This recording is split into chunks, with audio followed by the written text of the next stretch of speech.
नमस्कार। आपका अपने YouTube चैनल में हार्दिक स्वागत है। मैं अनु शर्मा आप सभी का हार्दिक स्वागत करती हूँ, अभिनंदन करती हूँ। हम जो अपनी मैराथन क्लासेस जो हमने श्रृंखला आरंभ की है कहानियों पर, उसके अंतर्गत ये हमारा तीसरा क्लास है। अगर किसी ने आरंभिक 2 क्लासेस को नहीं देखा है, देख लीजिए। परीक्षा उपयोगी दृष्टि से बनाया जा रहा है वीडियो। रामचंद्र तिवारी की जो पुस्तक है उसको ध्यान में रखकर बनाया गया है, और साथ ही UGC नेट की जो परीक्षा पैटर्न जो बदलता जा रहा है उसको ध्यान में रखकर बनाया गया है। ठीक, तो आरंभ करते हैं बिना विलंब के। सबसे पहला प्रश्न आज का है वो है किससे, किस कहानी से? तो वो है ईदगाह कहानी से। ठीक, तो ईदगाह कहानी, सबसे पहले आप लोग को यही बताना है कि ईदगाह कहानी प्रकाशित कहाँ हुई है। तो ईदगाह कहानी चांद पत्रिका में प्रकाशित हुई है। पूछा जाता है, ये ध्यान में रखेंगे। चांद पत्रिका में प्रकाशित हुई है और इसका प्रकाशन वर्ष क्या है? 1933। ठीक, ध्यान में रखेंगे। चांद पत्रिका में प्रकाशित है, 1933 में प्रकाशित हुई है यह कहानी। अब ईदगाह जो प्रेमचंद द्वारा लिखित कहानी है, इसे प्रेमचंद ने बाल मनोविज्ञान को आधार बनाकर लिखा है, और बाल मनोविज्ञान पर लिखी गई ये सर्वश्रेष्ठ कहानियों में इसकी गिनती होती है। ठीक, तो सबसे पहले जान लेते हैं कुछ बिंदुएं। वैसे हमने अपने YouTube चैनल पर कहानियों की जो श्रृंखला शुरू की थी, कहानियों को सूक्ष्म तरीके से हमने पढ़ लिया है। जिन्होंने भी YouTube चैनल हमारा कहानियों का क्लास नहीं देखा है वो देख लीजिए, आपको निश्चित ही मदद मिलेगी वहाँ से। अब हम कहानी को देखते हैं, उस पर प्रश्न देखेंगे। बहुत बच्चों की डिमांड थे कि मैम इस पर प्रश्न लाइए, तो उन्हीं के डिमांड को ध्यान में रखते हुए ये प्रश्न हमने बनाया है। पहला क्वेश्चन है, हामिद की आयु कितनी बताई गई है? जब हम कहानी पढ़ेंगे तो देखेंगे प्रमुख पात्र ईदगाह कहानी का कौन है? हामिद है। ठीक, कितने वर्ष का है यही पूछा गया है। बालक है हामिद, और कितने वर्ष का है?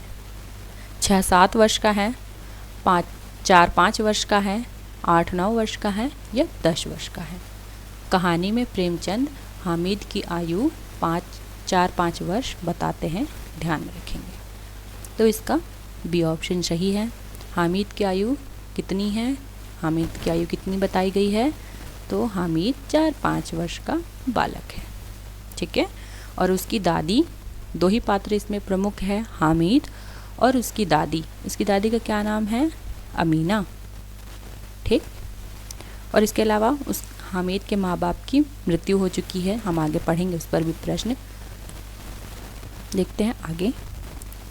हामिद के पिता की मृत्यु किस बीमारी से हुई थी? प्लेग से हुई है, हैजा से, ट्यूबरकुलोसिस या ब्रेन फीवर? तो हामिद के पिता की मृत्यु किससे हुई है? हैजा से। ठीक, और हामिद के पिता का नाम अगर पूछ लिया जाए तो क्या है? हामिद के पिता का नाम है आबिद। ठीक, क्या नाम है? हामिद के पिता का आबिद। और हामिद के पिता की मृत्यु किससे बताई है लेखक ने? प्रेमचंद ने। तो हैजा से। आगे चलते हैं। हामिद की माँ, और ये हामिद की आमीना कौन है? आमीना दादी है। ठीक है, तो हामिद की माँ कहाँ क्या हुई? आमीना की बहू हुई। हामिद की माँ के बारे में कहा गया है कि वह किस प्रकार मरी? जब हम कहानी पढ़ेंगे तो देखेंगे। मैंने बताया कि माँ बाप दोनों की मृत्यु हो चुकी है। तो पापा उसके कैसे मरे, उसका बाप कैसे मरा? तो हैजे से मरा। और माँ किस प्रकार मरी? अचानक बुखार से, पीली होते होते एक दिन मरी थी, सड़क दुर्घटना से मरी थी, या भूख से मरी थी? तो किस प्रकार मरी थी? पीली होते होते एक दिन मर गई थी, अर्थात उसको पीलिया हो गया था। ठीक है, आगे चलते हैं। क्लास कैसा लग रहा है आप लोग ज़रूर कमेंट करके बताइए। हामिद आमीना ने ईद से पहले बचाई हुई आधी रुपए की अठन्नी किस कारण खर्च करनी पड़ती है? आमीना, ईद चूँकि आने वाला होता है तो आमीना पैसे जोड़ कर रखती है, लेकिन जो अठन्नी रखी होती है उसको किस कारण खर्च करना पड़ता है? तो ऑप्शंस देख लेते हैं। ए नंबर है दूध खरीदने में, ग्वालन के दबाव में, सवैया लेने में, या दवा लेने में?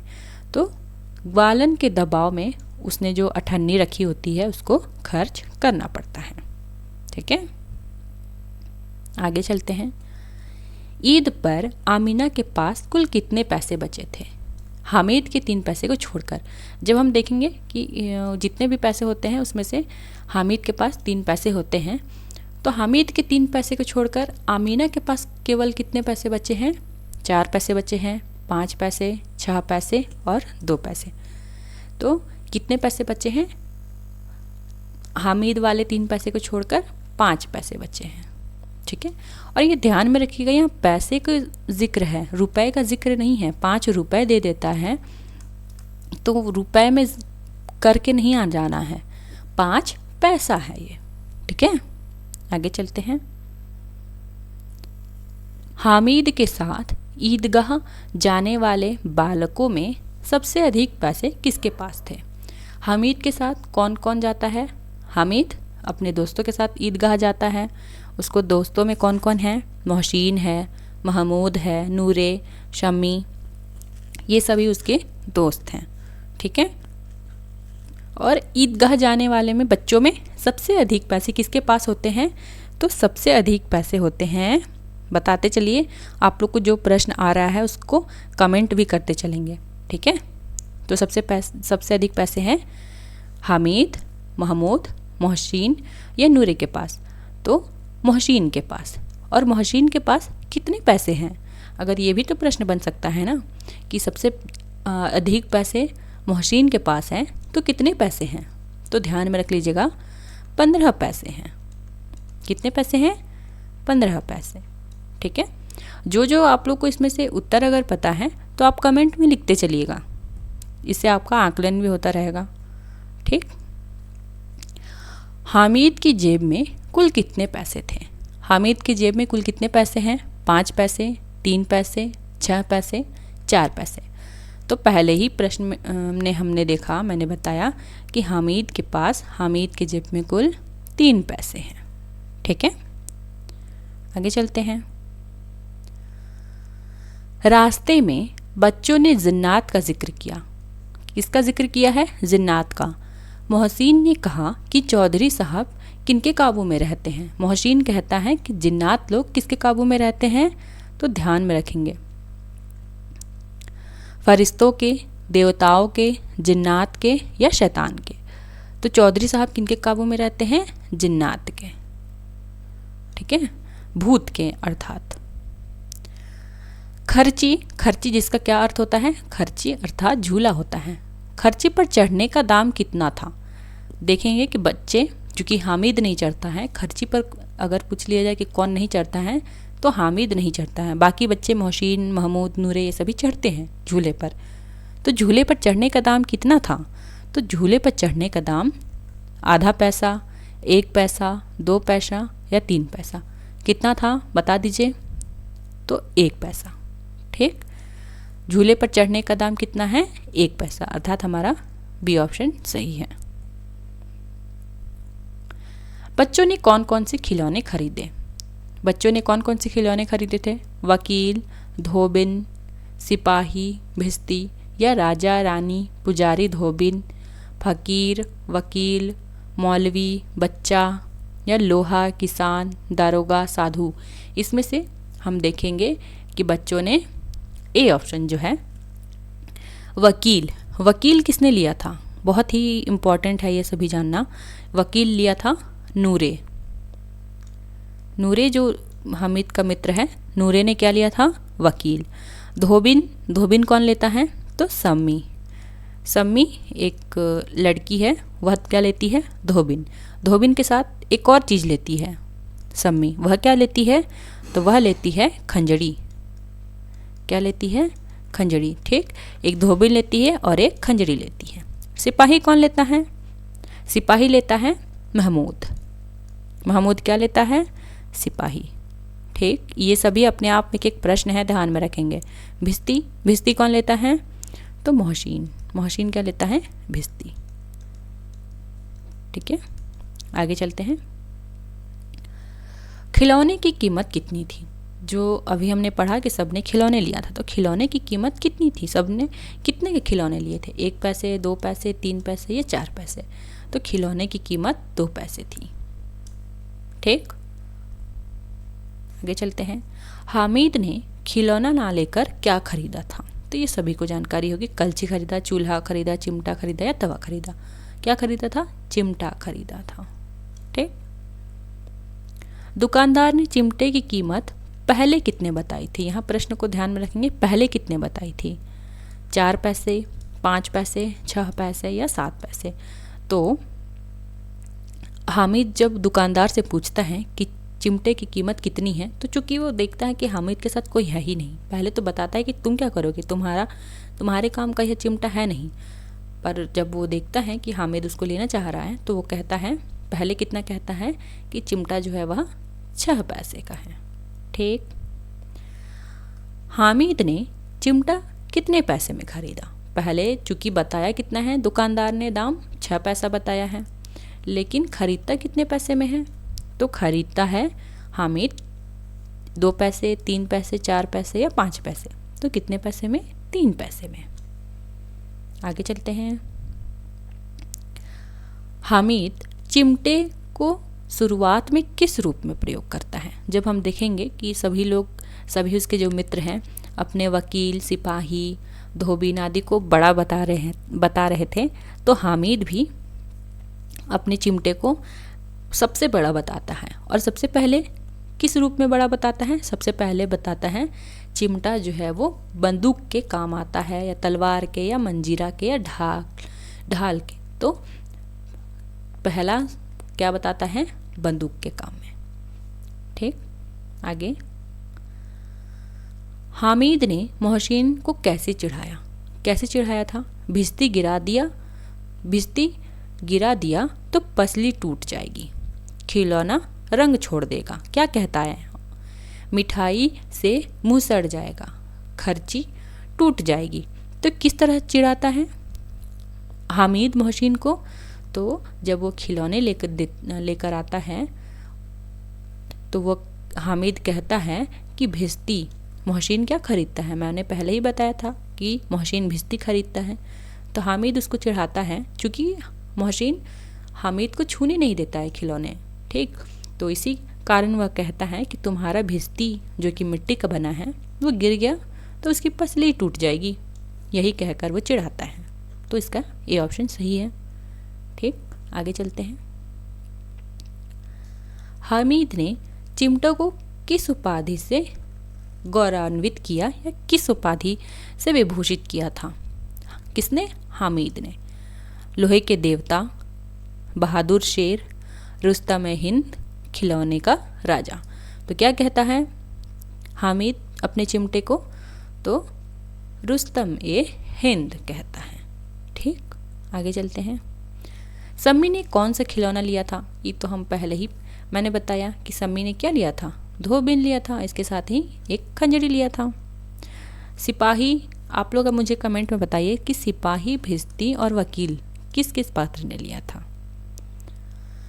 नमाज में किस सामाजिक समता को विशेष रूप से दिखाया गया है? तो देखते हैं। गरीब अमीर साथ खड़े, केवल बच्चे आगे हैं, केवल अमीर की पंक्ति अलग, पुलिस वाले अलग। तो नमाज में किसको जब हम पढ़ेंगे तो देखेंगे कि वहाँ नमाज पढ़ने के लिए गरीब और अमीर साथ में है, उसमें कोई भेदभाव नहीं है। ठीक, तो ए ऑप्शन सही है। वकील के खिलौने को नूरे ने कहाँ बिठाया? वकील किसने लिया था? नूरे ने लिया था। अब वो जो घर ले जाता है तो वो कहाँ बैठाता है उसको? पालकी में बैठाता है, चारपाई पर बैठाता है, पटरे पर बैठाता है या दीवार पर बैठाता है? कहाँ बैठाता है? तो पटरे पर बैठाता है, ध्यान में रखेंगे। ठीक, आगे चलते हैं। वकील की मृत्यु कैसे हो जाती है? जो वकील नूरे ले आया होता है, चूँकि मिट्टी की होती है और बच्चे संभाल नहीं पाएंगे, ऑब्वियस सी बात है। तो वकील किस प्रकार टूट जाता है? मृत्यु अर्थात कैसे टूट जाता है? गिरकर चूर हुआ, पंखे की चोट से, बच्चे ने फेंक दिया या पानी में गिर गया? किस तरह वकील उसका टूट जाता है? तो पंखे की चोट से टूट जाता है। ठीक। वकील साहब जब बैठे होते हैं तो नूरे साहब उसको हवा करते हैं, उसके तो पंखे से उसको चोट लग जाती है और वो नीचे गिर जाता है। आगे,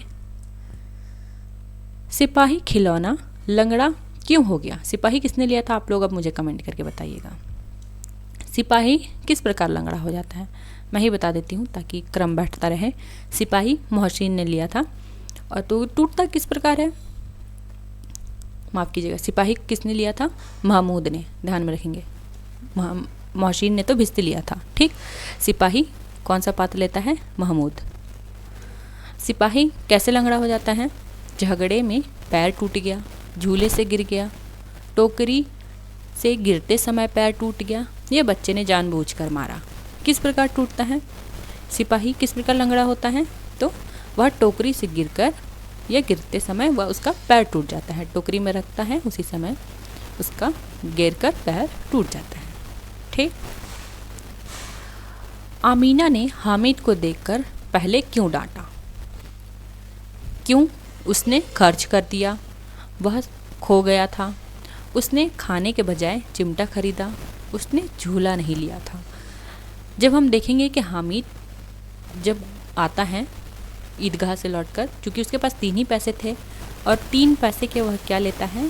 3 पैसे के वो चिमटा लेकर आता है, और जब वो अपनी दादी को लाकर देता है, दादी को बताता है कि ये 3 पैसे का मैंने चिमटा लिया है, तो उसकी दादी क्रोधित हो जाती है। क्यों?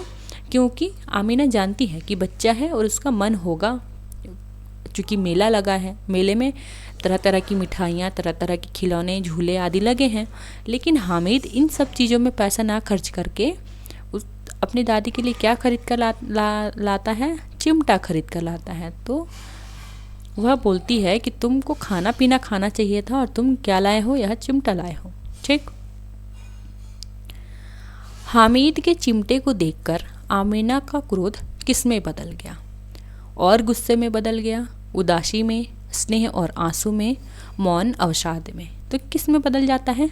हामिद के चिमटे को देखकर आमीना का क्रोध स्नेह और आंसू में बदल जाता है। वो जब बताता है हामिद कि मैंने देखा है जब आप चूल्हे से रोटियां उतारती हैं तो आपके हाथ जल जाते हैं, ठीक। और जब ये सुनती है तो उसका क्रोध आंसुओं में बदल जाता है, स्नेह में बदल जाता है। क्यों? क्योंकि वह सोचती है कि इस बच्चे ने इतनी सभी चीज़ों को नज़रअंदाज करके जो मेले में मिल रही थी वह मेरे बारे में सोच रहा था और मेरे लिए इसने चिमटा लाया है, ठीक। आमीना ने हामिद के लिए क्या कहा? ठीक, क्या कहा आमीना ने? यह कितना चालाक है, यह कितना असावधान है, यह कितना समझदार है और भला बच्चा है, यह बिल्कुल ज़िद्दी है। तो ये क्या कहा था? यह कितना समझदार और भला बच्चा है। आगे, बच्चों के अनुसार हामिद ने किस कारण पैसे नहीं खर्चे थे? बच्चों के अनुसार अर्थात हामिद के मित्र के अनुसार मिठाइयाँ पसंद नहीं आई, चिमटा पहले से लेना था, पैसे छिपा कर रखना चाहता था, यह सब खर्च होने पर हमें लालच सिखाएगा। तो चूँकि हामिद के पास भी 3 पैसे थे और सभी जो बच्चे हैं उसके मित्र हैं वो कभी झूला पे जा रहे हैं, कभी मिठाइयाँ खा रहे हैं, ठीक, कभी अन्य चीज़ें ले रहे हैं, लेकिन हामिद इन पैसों को खर्च नहीं करता है। तब उसके मित्र जो हैं वो सोचते हैं कि हामिद जो है जब हम सभी अपने पैसे खर्च कर चुके होंगे तब हमें ललचा कर खाएगा, ठीक है। तो डी ऑप्शन इसका सही है। आगे चलते हैं।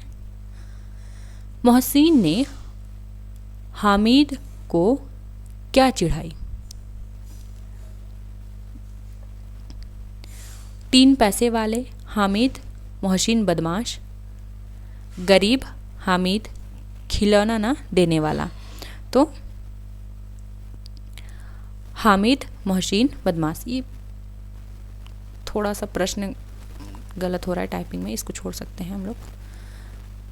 वकील खिलौने को सम्मानपूर्वक किससे तुलना करता है? वह किससे तुलना करता है? राजा भोज से, अकबर से, औरंगजेब से, नादिर शाह से। तो किससे करता है? राजा भोज से, ठीक। आखिर में आमीना किसकी तरह बदल गई? किसकी तरह बदल गई? आमीना कौन है? तो वो उसकी दादी है, हामिद की। देवी की तरह बदल गई, बालिका आमीना की तरह पत्थर से सख्त हो गई या पुराने दिनों की तरह कठोर हो गई, तो वह आमीना बालक आमीना में बदल जाती है। ठीक, आगे चलते हैं। कहानी ईदगाह का प्रमुख संदेश क्या है? बालपन का खेल भाव, बचपन का खेल भाव, गरीब बच्चों के त्यौहार का दुख, त्याग, करुणा और परित्यक्ता का महत्व, खिलौने की उपयोगिता। तो क्या है इसमें? हम इसके प्रमुख या फिर इसके विशेष को ध्यान में रखेंगे, प्रतिपाद्य को ध्यान में रखेंगे, तो यह त्याग, करुणा और परिपक्वता का यहाँ महत्व बताया गया है। ठीक, कौन है इतना परिपक्व? तो हामिद है। ठीक, प्रश्न कैसे लग रहे हैं आप लोग ज़रूर बताइए। ठीक, बहुत मेहनत से प्रश्न बनाया जाता है आप लोगों के लिए। आगे चलते हैं, आगे भी कुछ प्रश्न हैं ईदगाह पर जो कि बनाए गए हैं।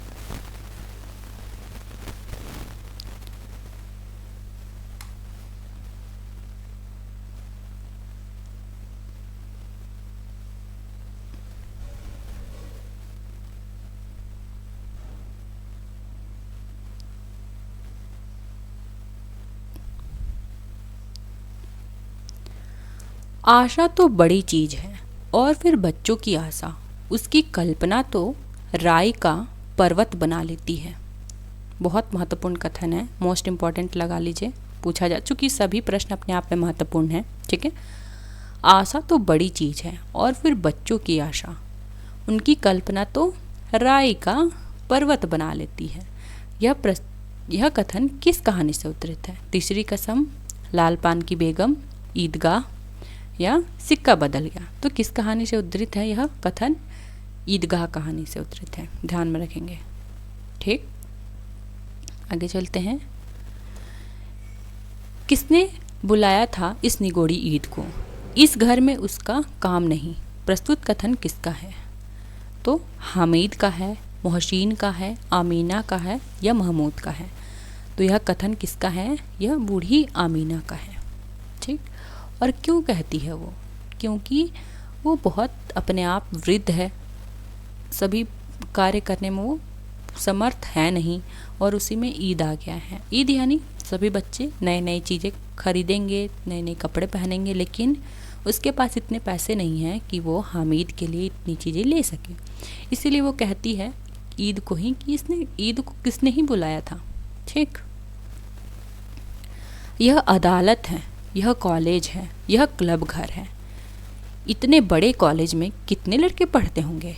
सब लड़के नहीं जी, बड़े बड़े आदमी हैं। सच, उनकी बड़ी बड़ी मूछें हैं। कितने बड़े हो गए, अभी तक पढ़ते जाते हैं, न जाने कब तक पढ़ेंगे और क्या करेंगे इतना पढ़कर। प्रस्तुत कथन किस कहानी से उद्धृत है? तो किस कहानी से उद्धृत है? ईदगाह कहानी से, तीसरी कसम कहानी से, लाल पान की बेगम कहानी से या सिक्का बदल गया कहानी से? तो यह कथन जो है ईदगाह कहानी से उद्धृत है, ध्यान में रखेंगे। ठीक, ये सभी प्रश्न अपने आप में बहुत महत्वपूर्ण हैं, बहुत ही ज़्यादा मैं कहूँगी महत्वपूर्ण है, ध्यान में रखिएगा। ठीक, बड़े बड़े आदमी खेलते हैं, मूछ दाढ़ी वाले, और मैमें भी खेलती हैं। सच, हमारी अम्मा को यह दे दो। क्या नाम है बेटा? तो उसे क्या नाम है? बैट। क्या दे दो? बैट। क्या नाम है? बैट। तो उसे पकड़ ही ना सके, घुमाते ही लुढ़क जाए। किसने कहा? हमारी अम्मी जान तो हमारी अम्मी जान का तो हाथ कांपने लगे, अल्लाह कसम। तो यह कौन कहता है? तो यह महमूद कहता है कि ये जो कॉलेज में सभी लोग बड़े बड़े हैं और यहाँ तक कि मैमें हैं, मैम मतलब लड़कियाँ भी हैं, और वह लोग खेलते हैं और क्रिकेट खेलते हैं।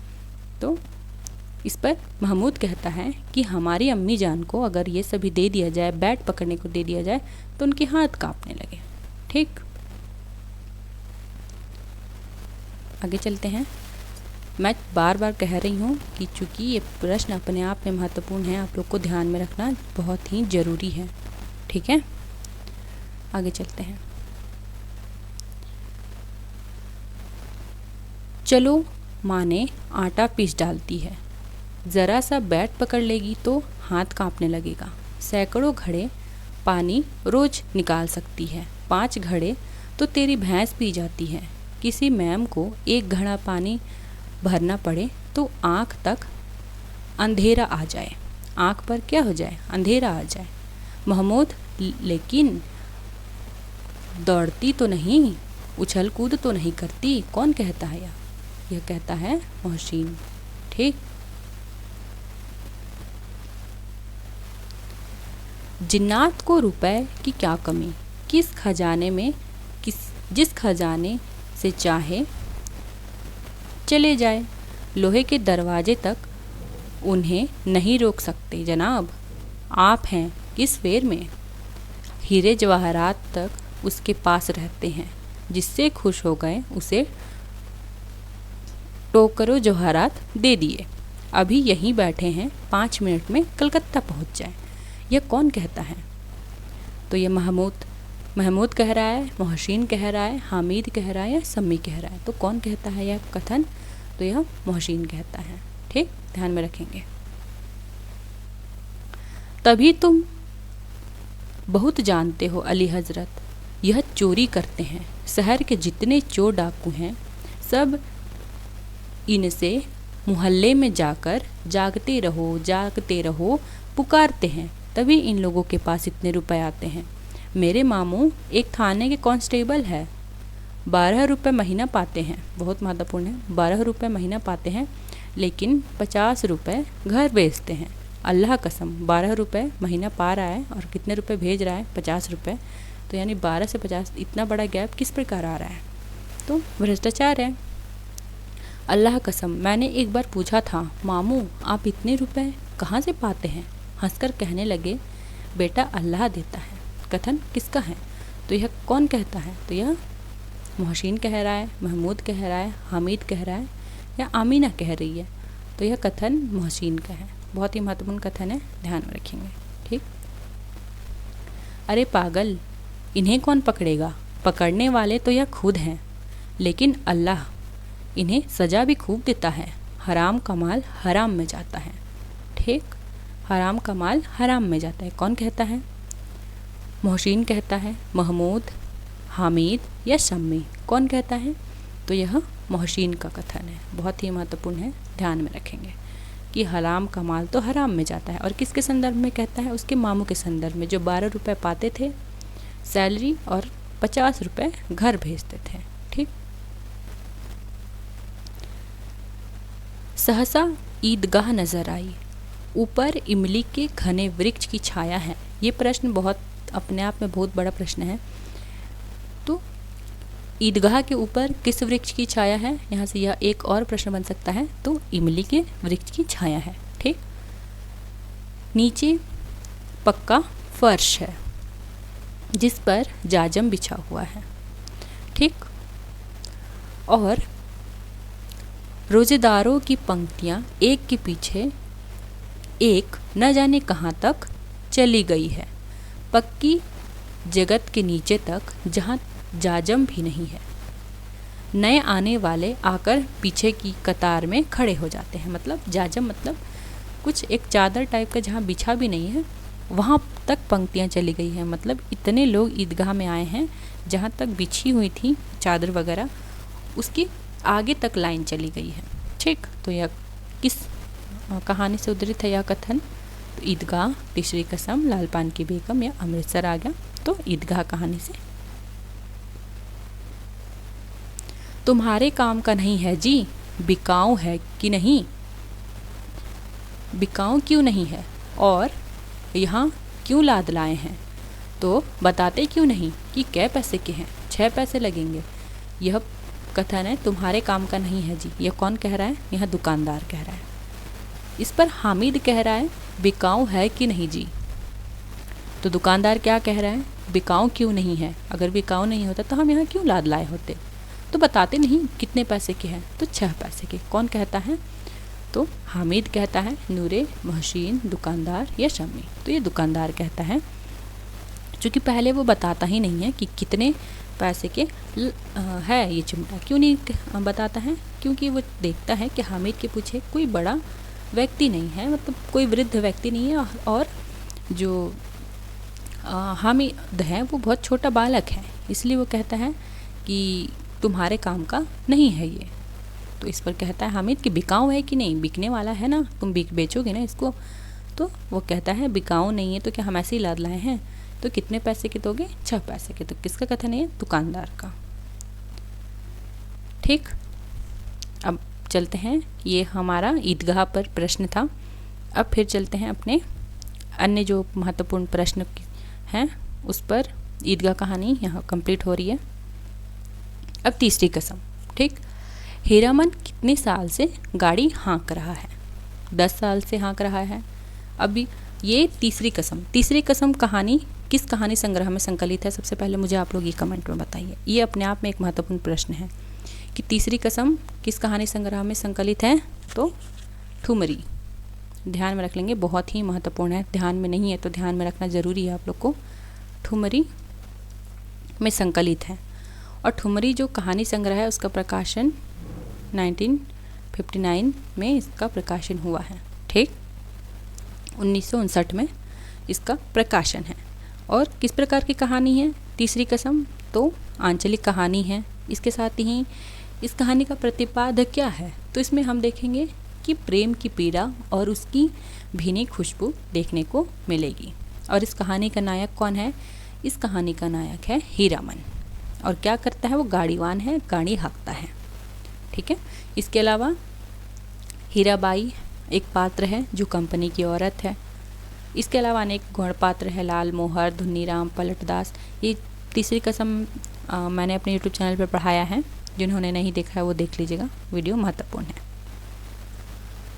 तो तीसरी कसम किस में संकलित है? ठुमरी कहानी संग्रह में संकलित है। हीरामन कितने साल से गाड़ी हाँक रहा है? 10 साल से गाड़ी हाँक रहा है, 20 साल से, 25 साल से या 30 साल से? बहुत ही महत्वपूर्ण है। अगर आप लोगों को जानकारी होगी तो बताते चलेंगे, प्रश्न का उत्तर लिखते चलेंगे। 20 साल से गाड़ी हाँक रहा है हीरामन। ठीक, और कितने वर्ष का है? अगर ये पूछ लिया जाता है हीरामन कितने वर्ष का है? 40 वर्ष का है। ठीक, और एकदम देहाती पात्र के रूप में यहाँ पर हम फणीश्वरनाथ रेणु ने अंकित किया है। 40 वर्ष का है, हट्टा कट्टा है, नौजवान है, काला कलूठा है और एक देहाती पात्र के रूप में फणीश्वरनाथ रेणु ने उसको चित्रित किया है। ठीक, आगे चलते हैं। कंट्रोल के ज़माने में हीरामन ने किसका माल ढोया था? कंट्रोल के ज़माने में क्या ढोता था? शराब और ताड़ी, धान और लकड़ी, कपड़ा और सीमेंट, अफीम और तंबाकू। तो क्या ढोता था कंट्रोल के ज़माने में? कपड़ा और सीमेंट ढोता था। ठीक, कौन? हीरामन। हीरामन ने 2 कस्में खाई थी, वे किस चीज़ से संबंधित थी? कौन सी? पहले तो 2 कसम खाता है, ठीक, और अंत में देखेंगे जब कहानी समाप्त होने वाली होती है तो तीसरा कसम खाता है, तो उसका जिक्र हम बाद में करेंगे। चोरी और बाघ गाड़ी, बांस और चोर बाजारी का माल, गाजा और शराब, रम और नशा। वो कहता है कि बांस और चोर बाजारी का माल वो अपने गाड़ी पर कभी नहीं ला देगा। कौन? तो हीरामन। ठीक, बाघ की गाड़ी खरीदने का काम सबसे पहले किसने मना कर दिया? तो किसने मना किया था? घोड़े, हाथी, बैल या गाड़ीवान? किसने मना किया था? तो खींचने का काम घोड़े ने मना कर दिया था। ठीक है, हीराबाई ने पहली बार हीरामन को क्या कहकर पुकारा था? क्या कहकर? मीता, भैया, उस्ताद और राजा जी। तो क्या कहकर पुकारा था? तो भैया। ठीक है, क्या कहती है? भैया कहती है। बाद में देखेंगे कि मीता से भी संबोधित करती हैं।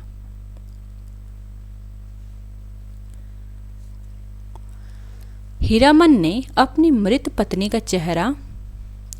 अपनी मृत पत्नी का चेहरा क्यों याद नहीं?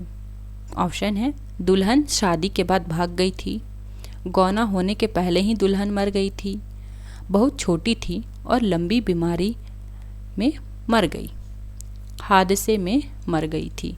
तो क्यों नहीं है हीरामन को अपनी पहली पत्नी का ध्यान?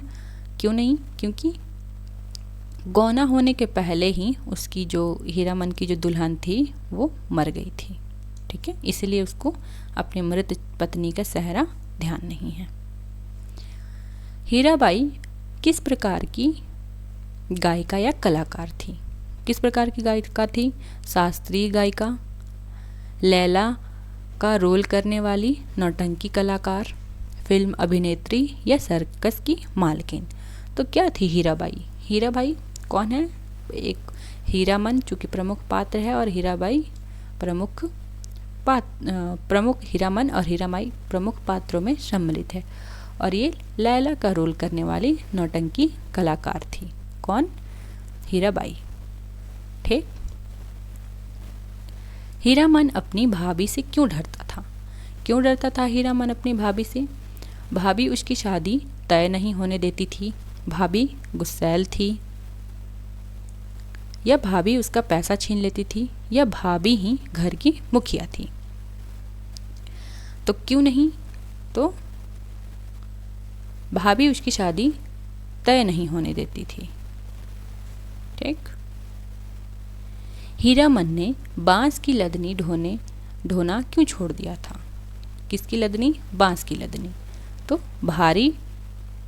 भारी माल था इसलिए छोड़ दिया था, हमेशा गाड़ी टूट जाती थी इसलिए, या बांस की गाड़ी आगे पीछे निकलते और ख़तरनाक थे।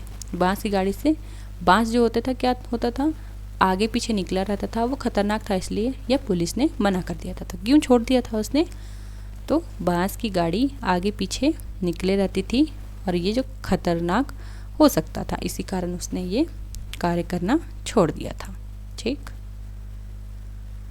हीराबाई और हीरामन का नाम सुनकर लेखक कौन सा व्यंग्य करता है? दोनों का उपनाम एक जैसा है, दोनों एक ही जाति के हैं, मर्द और औरत के नाम में फ़र्क होना चाहिए या कोई भी फ़र्क नहीं होना चाहिए। तो क्या कहता है लेखक कि मर्द और औरत के नाम में फ़र्क होना चाहिए। क्यों? क्यों हीराबाई और हीरामन एक ही तरह का नाम होता है, इसलिए यह कहा गया है। हीरामन ने रास्ते में पर्दे का क्या कारण बताया? सवारी सो रही है। क्यों? वो जो है अपने लेके जाता है जब हीराबाई को तो पर्दा कर देता है, और पर्दा करने का क्या कारण बताता है सभी को? सवारी सो रही है, महिला के परंपरा के अनुसार है, या कार्तिक की सुबह की धूप से बचने के लिए, और बीच में पुलिस रोक सकती थी इसलिए। तो कार्तिक की सुबह की धूप से बचने के लिए उसने ये पर्दा किया है। ठीक। आगे, हीरामन किस गीत को अपना सबसे प्रिय गीत बताता है? विदेशिया को बताता है, बलवाही को बताता है, महुआ घटवारिन या छोकरा नाच? तो किसको बताता है? तो महुआ घटवारिन के गीत को वो अपना सबसे प्रिय गीत बताता है। ठीक है, आगे चलते हैं। छत्तापुर पचीरा जगह का नाम हीराबाई किस प्रकार बिगाड़ देती है? किस प्रकार बिगाड़ती है? क्या कहकर? पचीरा छत्तापुर, या पत्तापुर छपीरा, या पटना छपरा, या चंपापुर छपरा? तो ये कहती है पत्तापुर छपीरा कहकर वो बिगाड़ देती है हीराबाई। गांव के बच्चे गाड़ी देखकर कौन सा गीत गाने लगते हैं? कि गांव के बच्चे कौन सा गीत गाने लगते हैं? लाली लाली डोलिया में लाली रे दुल्हनिया, सजनवा बैरी हो गए हमार, सजन रे झूठ मत बोलो, पियवा गए कलकत्ता। तो कौन सा गीत गाने लगती है गांव के बच्चे? तो लाली लाली डोलिया में लाली रे दुल्हनिया ये गीत गाने लगते हैं गांव के बच्चे। ध्यान में रखेंगे, बाकी सभी ये जो 2 गीत हैं वो हीरामन गाता है, और ये जो लाली लाली डोलिया में लाली रे दुल्हनिया ये गांव के बच्चे गाते हैं। ध्यान में रखेंगे। हीरामन और उसके संगियों को हीराबाई ने नौटंकी में बुलाने के लिए क्या दिया? हीरामन और उसके संगी होते हैं। कौन कौन से संगी? मैंने बताया था कि उसके अन्य बहुत से संगी होते हैं, जिसमें लाल मुहर, धुन्नीराम, पलटदास, लहसनवा ये सभी प्रमुख पात्रों में हैं या हीरामन के संगियों में हैं। तो क्या देती है हीराबाई? उनको मुफ्त की मिठाई देती है, फोकट पास देती है, अलग अलग जगह बैठाने का आश्वासन देती है या अपनी फ़ोटो देती है। तो क्या देती है? पास देती है। ठीक है।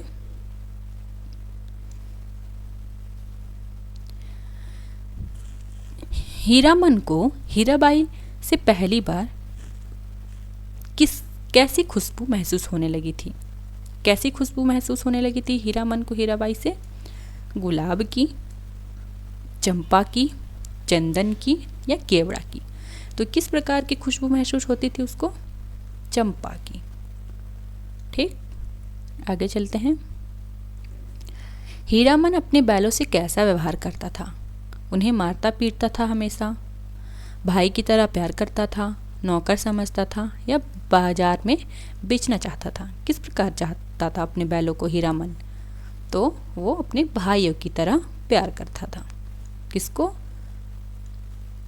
हीरामन अपने बैलों को। ठीक, आगे चलते हैं। कौन सा गाड़ीवान पलायन कर गया क्योंकि उसे डर लग रहा था? कौन सा? लाल मुहर चला गया था, धुन्नीराम, पलटदास या लहसनवा? कौन सा पात्र चला जाता है? तो पलटदास चला जाता है। ठीक। हीरामन की देह से एक बार बाघ गाड़ी खींचने के बाद कौन सी गंध महीनों तक नहीं आई थी? तो कौन सा? महीनों तक नहीं गई थी, माफ कीजिएगा, महीनों तक मतलब बाघ गाड़ी खींचा था तो महीनों तक उसकी गंध थी और महीनों तक नहीं गई थी। तो कौन सा? पसीने की गंध, बघाइन गंध, तंबाकू की गंध या धान की गंध? बाघ गाड़ी खींचा था तो उसका बघाइन गंध महीनों से उसके शरीर से गया नहीं था। ठीक है, आगे चलते हैं। कहानी का मूल प्रतिपाद्य, मतलब तीसरी कहानी का मूल प्रतिपाद्य क्या है? तीसरी कसम कहानी का गांव बनाम शहर, सादा गाड़ीवान और नौटंकी कलाकार का रिश्ता, गाड़ियों का व्यावसायिक परिवर्तन या चोरी तरक्की की समस्या। तो क्या है? सादा गाड़ीवान और नौटंकी कलाकार का रिश्ता हमें इसमें देखने को मिलेगा। ठीक, और प्रेम की पीड़ा और उसकी भीनी खुशबू हमें इसमें देखने को मिलेगी। गांव में 8वां दर्जा कहाँ स्थित बताया गया है? 8वां दर्जा कहाँ बताया गया है? जो कि पास मिलता है ना उन लोग को, तो उसी संदर्भ में यहाँ बताया गया है। सबसे आगे की पंक्ति पर, सबसे नीचे ज़मीन पर, सबसे पीछे, सबसे ऊंचाई पर, पुआल पर या टिकट घर के बाहर। तो ये 8वां दर्जा कहाँ था? सबसे पीछे, ऊंचाई पर, पुआल पर। ठीक, आगे है। पलटदास ढोलक बजाना जानता था, इसीलिए वह किस पर ताल काटता था? किस पर ताल काटता था? कौन? पलटदास। तो बेंच पर या दिया सलाई पर या कुर्सी पर या लकड़ी के डंडे पर? तो किस पर? दिया सलाई पर। ठीक। नौटंकी में गुलबदन का किरदार कौन सा पात्र निभाती है? तो कौन सा पात्र निभाती है? सीता सुकुमारी, राम, लखनलाल या रावण? तो नौटंकी में गुलबदन किसका किरदार निभाती है? तो सिया सुकुमारी या सीता सुकुमारी का किरदार निभाती है। नौटंकी के झगड़े के समय स्टेज की औरतों को गाली देने वाला मुस्लिम कहकर किसने पिटाई की, मारपीट की? कौन पात्र मारपीट करता है? हीरामन, पलटदास, लाल मुहर या धुनीराम? तो कौन सा पात्र करता है? तो वो पलटदास करता है। ठीक। पुलिस और नौटंकी मैनेजर द्वारा दुआली छीनने के बाद तीनों साथी को कहाँ बिठाया गया था? मारपीट करते हैं तो उन लोग को पुलिस आकर एक अलग स्थान पर बैठा देती है। कहाँ बैठाया गया था? फिर से 8वां दर्जे में, भीड़ में, 1 रुपए वाले दर्जे में कुर्सी पर, या टिकट के बिना बरामदे में। तो कहाँ बैठा दिया गया था? 1 रुपए वाले दर्जे पर बैठा दिया गया था, कुर्सी पर। ठीक, उसके सभी साथियों को। धुन्नीराम झगड़े के समय कहाँ भाग गया? कहाँ भाग गया? बाहर कपड़ा घर में, दरोगा के पास, टिकट घर में, या स्टेशन पर। तो कहाँ भाग जाता है धुन्नीराम? कपड़ घर में भाग जाता है, बाहर। ठीक। लहसनवा नौटंकी कंपनी में कैसे शामिल हुआ? लहसनवा कौन है? तो हम पढ़ेंगे तो लाल मोहर का गाड़ीवान देखेंगे। लाल मोहर का गाड़ीवान है लहसनवा। वो देखेंगे तो नौटंकी कंपनी में शामिल हो जाता है। तो कैसे शामिल हो जाता है? गायन के लिए, ढोलक बजाने के लिए, पानी भरने व कपड़ा धोने के काम से, या टिकट बचाने के लिए। तो कैसे शामिल होता है? पानी भरने व कपड़ा धोने के काम से नौटंकी कंपनी में शामिल हो जाता है। कौन? लहसनवा। मारे गए गुलफाम गीत कौन गा रही थी? गुलबदन, हीराबाई, पलटदास, या जोकर? कौन गा रहा था? तो हीराबाई गा रही थी। आगे है, हीराबाई के कपड़े धोने के बाद लहसनवा कठौती का पानी को किससे तुलना करता था? किससे? इत्र कस्तूरी से। हीराबाई के कपड़े धोने के बाद उसका जो पानी बचता था उसकी तुलना किससे करता था? इत्र कस्तूरी से, अगर गुलाब से, चांदनी जल से, या गंगा जल से। तो किससे करता था? अतर गुलाब से। ठीक, तुलना करता था। कौन धोता था? लहसनवा, क्योंकि वही शामिल हो गया था पानी भरने और कपड़ा धोने के लिए। हीराबाई ने जाते जाते हीरामन को क्या भेंट दिया?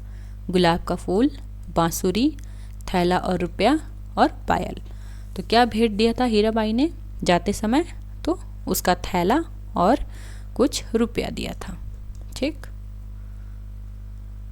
हीराबाई ने हीरामन से चादर के लिए पैसे क्यों दिए? हीरामन को क्यों दिया था?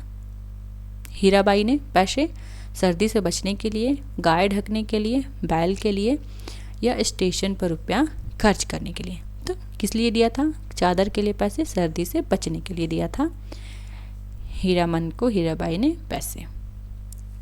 हीरामन ने चादर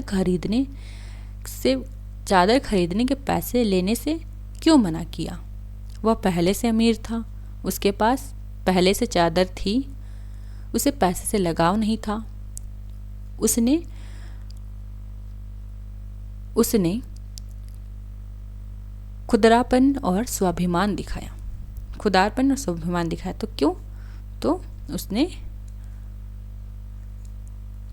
उसने खुदारपन और स्वाभिमान दिखाया था, इसलिए पैसे हीरामन ने हीराबाई से नहीं लिए थे।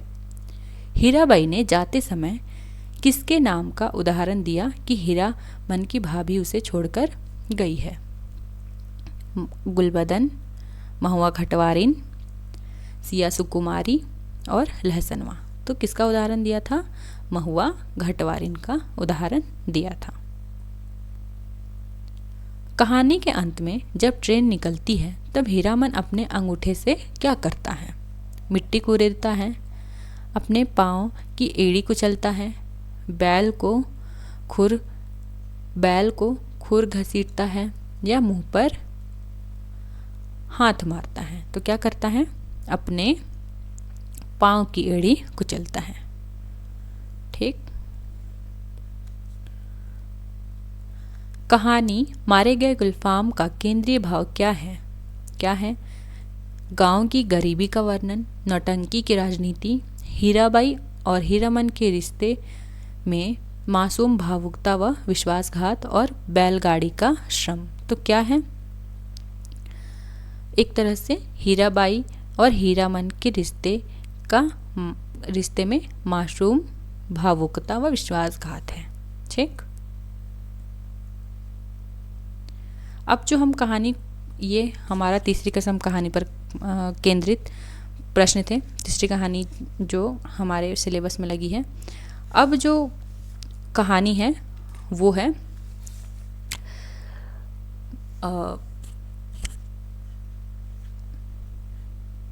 एक मिनट रुक जाइए। अब कहानी कौन सी है? अब है हमारा सिक्का बदल गया। सिक्का बदल गया कहानी किसके द्वारा लिखित कहानी है?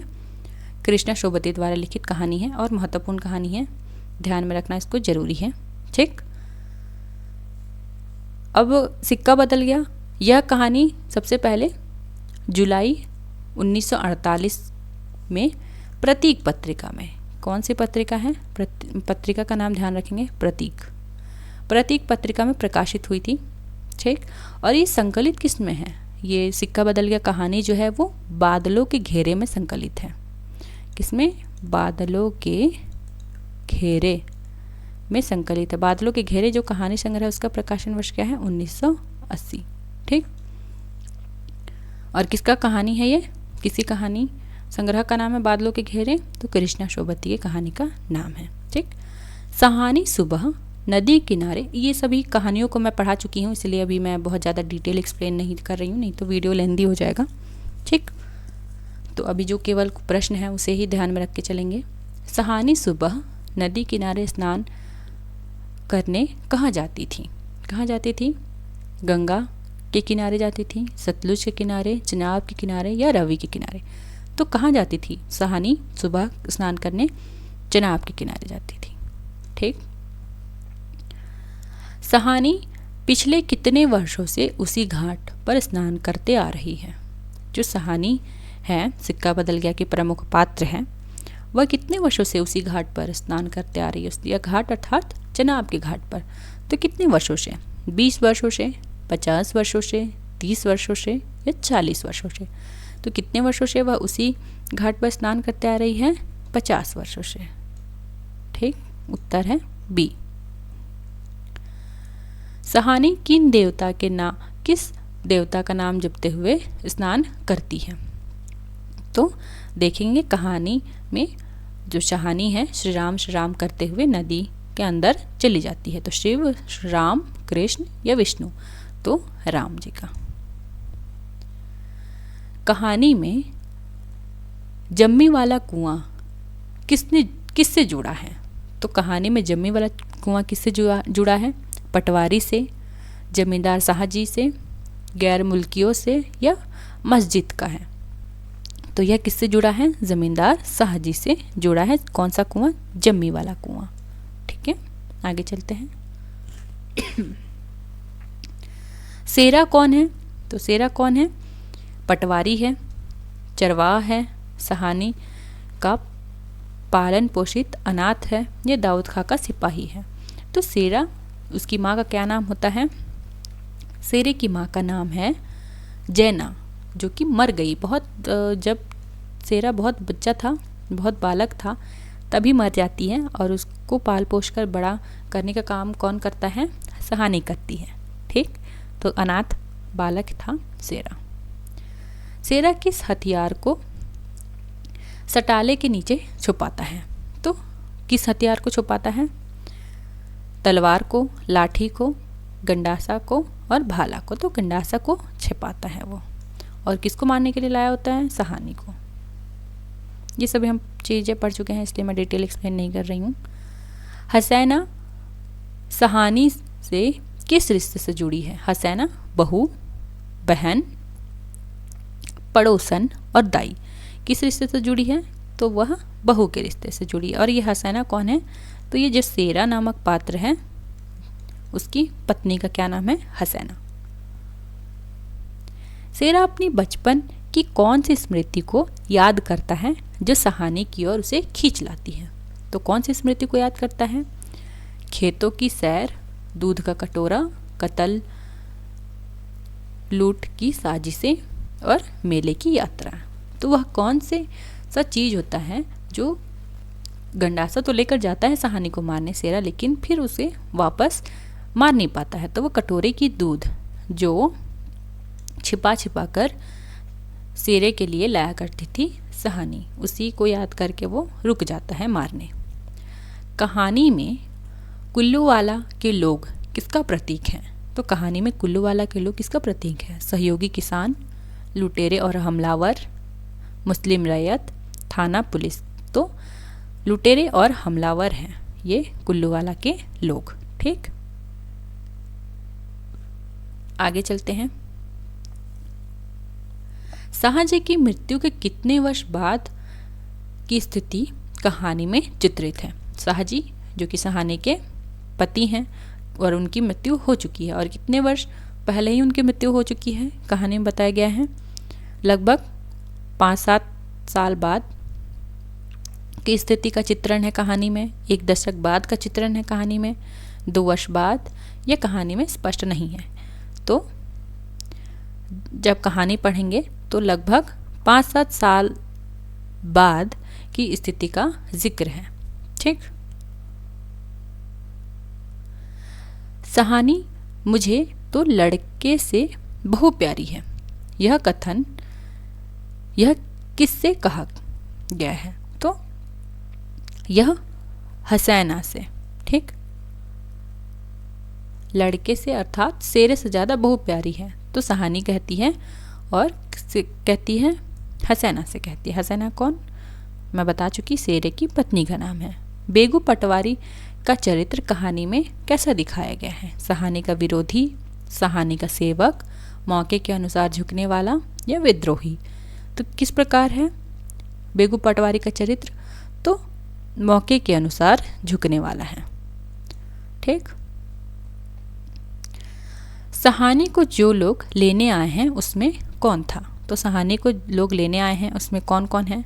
बेगू पटवारी और मुल्ला इस्माइल, लाल मोहर, शेरा, धुन्नीराम, केवल अजनबी, फौजी और सब औरतें। तो कौन है? बेगू पटवारी और मुल्ला इस्माइल। ठीक, सहानी को लेने आए हैं, ध्यान में रखेंगे। मुल्ला इस्माइल ने सहानी से विदा के समय क्या कहा? क्या कहा था मुल्ला इस्माइल ने? तो रब तहन्नु सलामत रखे, सिक्का बदल गया, सब खत्म हो गया, हम कुछ नहीं कर सके। तो क्या कहा था मुल्ला इस्माइल ने सहानी से विदा लेते समय? मुल्ला इस्माइल से जब सहानी विदा लेती तो वह कहता है कि रब तन्नु सलामत रखे। ठीक, दाऊद खां का सहानी से पुराना रिश्ता किस प्रसंग से जुड़ा हुआ है? उसे पटवारी की नौकरी दिलाई थी, सहानी ने उसके मंगेतर को सोने का कनफूल दिया था, उसका खेत छुड़वा दिया था, या उसे पैसे उधार दिए थे। तो बेगू जो दाऊद खां है वो कौन है? थानेदार है, और उसकी जो मंगेतर होती है उसको सहानी ने सोने का कनफूल दिया था। ठीक, आगे चलते हैं। दाऊद खां ने सहानी से विदा लेते समय क्या आग्रह किया? दाऊद खां कौन है? थानेदार है। गहने साथ ले चलो, फसल अपने नाम कर जाओ, नगदी साथ रख लो, घर छोड़कर मत जाओ। तो क्या कहता है दाऊद खां? वह कहता है कि नगदी अपने साथ रखो। ठीक, कि मतलब कुछ पैसे अपने साथ रखो। सहानी ने सोना चांदी किसे बताया? तो किसे बताया था? सहानी ने सोना चांदी हवेली के संदूक को, आभूषण को, खेतों में उपजी जमीन या अलमारी को। तो किसको बताया था? खेतों में उपजी जमीन को सहानी ने सोना चांदी बताया था। ठीक है, सिक्का बदल गया में किस परिस्थिति का रूपक है?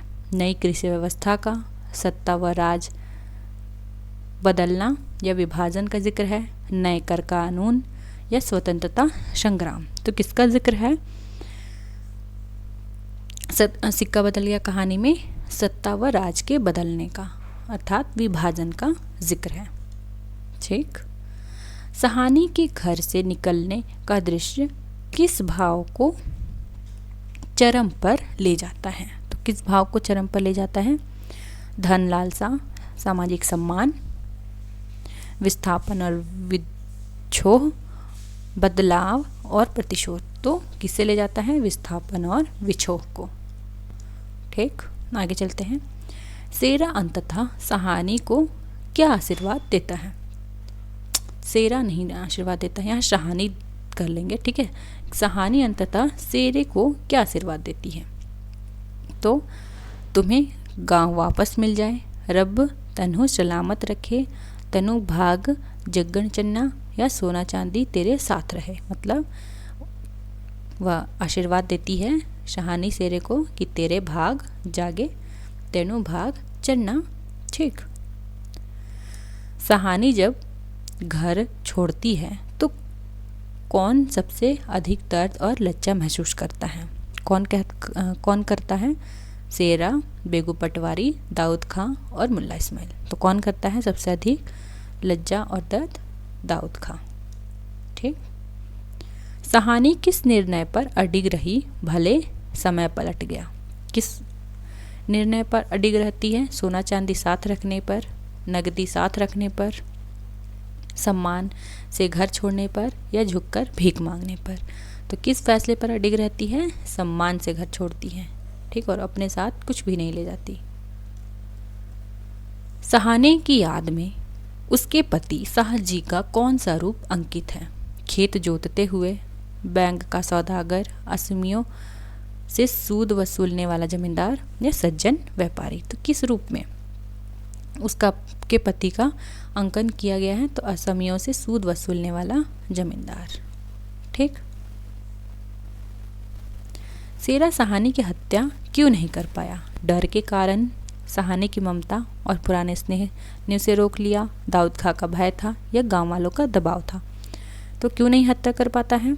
तो सहानी की ममता और पुराने स्नेह ने उसको रोक लिया था, ठीक। तो ये उत्तर है।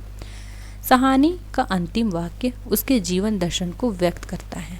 क्या, कौन सा वाक्य है वह? सोना चांदी यही रहे, वक्त पलट गया है, सिक्का बदल गया है, रब तन्हु सलामत रखे। तो वह कौन सा शब्द होता है? सिक्का बदल गया है, ठीक। ये सी नंबर उत्तर सही है। सहानी के अकेलेपन का सबसे बड़ा कारण क्या है? पति साहजी की मृत्यु, पुत्र का ना होना, गांव का विश्वासघात और बहुओं की बेरुखी।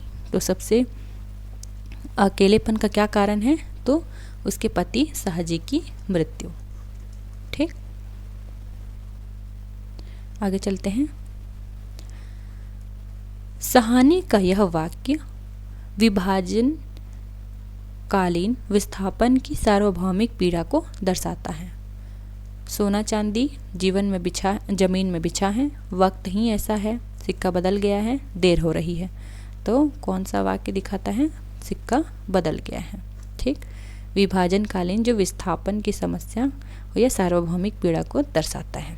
हरे भरे खेत के बीच कहानी के अंत में क्या घटना घट रही है? लूटपाट, खून की वर्षा, जनसमूह का उत्साह और आशीर्वाद की गूंज। तो खून की वर्षा। हरे भरे खेतों के बीच कहानी के अंत में खून की वर्षा जैसी घटनाएं घट रही है। मतलब लोग, एक संप्रदाय के लोग अन्य संप्रदाय के लोगों पर हमला कर रहे हैं। सहानी के हवेली के बाहर निकलने का अंदाज कैसा था? रोते गिरते हुए, शोकपूर्ण किंतु गरिमा से युक्त, चुपचाप भागकर, हंसी ठिठोली करते हुए। तो कैसे निकलती है सहानी अपने हवेली से? तो कहानी को जब हम पढ़ेंगे तो देखेंगे कि बहुत गरिमा के साथ निकलती है। शोक तो उसमें है ही कि अपने घर को छोड़ के जा रही है, अपनी जगह ज़मीन को छोड़ के जा रही है, जब से आई है विवाह करके उस स्थान को छोड़कर जा रही है। सिक्का बदल गया शीर्षक का निहितार्थ क्या है?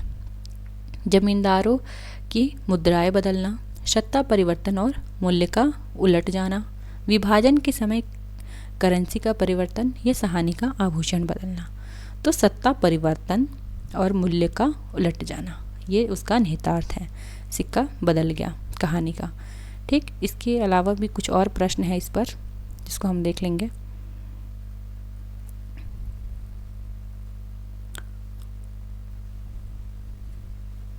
महत्वपूर्ण कहानी है, जो भी महत्वपूर्ण बिंदु हैं उस पर प्रश्न आप लोग के लिए लाया गया है।